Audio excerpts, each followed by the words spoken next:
Assalamualaikum warahmatullahi wabarakatuh. Perkenalkan, nama saya Amira Solehati dari kelas 7A Manajemen S1. Di sini saya akan mempresentasikan sedikit mengenai 7 pilar komunikasi bisnis. Yang pertama adalah pemahaman terhadap proses komunikasi. Seorang komunikator harus dapat memahami proses komunikasi.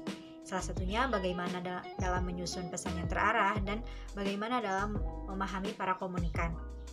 Contohnya, di masa pandemi ini, penggunaan media sosial untuk berbagai kegiatan sangat diperlukan, salah satunya untuk para pebisnis dalam memasarkan produk mereka. Komunikasi yang dilakukan pada media sosial dan jarak jauh ini sebisa mungkin harus bisa diterapkan, serta memahami apa keinginan dari para konsumen. Yang kedua adalah penggunaan pikiran atau good thinking. Di dalam komunikasi sejak awal harus menerapkan prinsip thinking before communicate, karena sebagai komunikator harus mengontrol proses komunikasi ini yang harus diarahkan agar sesuai dengan jalur yang telah ditentukan. Contohnya di masa pandemi, banyak beredar berita-berita fakta maupun hoax. Sebagai komunikator harus bisa memberikan berita fakta yang sesuai dari para ahlinya, dan untuk para komunikan akan bisa menyaring berita-berita yang dibaca agar kondisi mental di masa pandemi tidak down. Yang ketiga adalah memahami bahasa. Di dalam berkomunikasi menggunakan bahasa dalam penyampaiannya. Bahasa yang digunakan dapat berbentuk verbal maupun non-verbal. Bagaimana menyusun bahasa sehingga memudahkan komunikan untuk menerima pesan.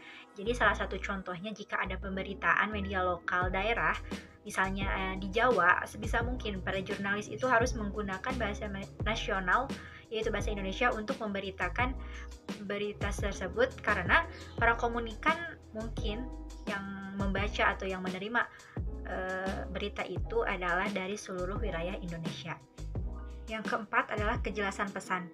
Di dalam komunikasi bisnis, pesan yang diterima merupakan pesan yang baik dan jelas, sehingga digunakanlah kalimat yang singkat, padat, jelas, dan tidak menggunakan kata yang berbelit-belit, sehingga menimbulkan persepsi antara komunikator dan komunikan. Jadi contohnya, misal di masa pandemi memasarkan produk pada media sosial, harus dijelaskan secara detail mengenai kondisi dan spesifikasi produk, agar para konsumen yang akan membeli tidak merasa tertipu ataupun adanya kesalahan persepsi mengenai produk yang akan dibeli.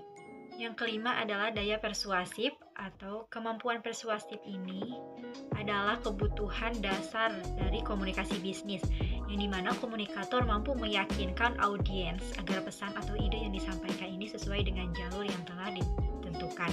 Contohnya, pemerintah di masa pandemi menerapkan kebijakan social distancing maupun physical distancing, PPKM, dan karantina. Sebisa mungkin komunikasi yang dilakukan pemerintah kepada masyarakat harus memiliki daya persuasif agar masyarakat dapat mematuhi kebijakan-kebijakan yang telah dibuat oleh pemerintah.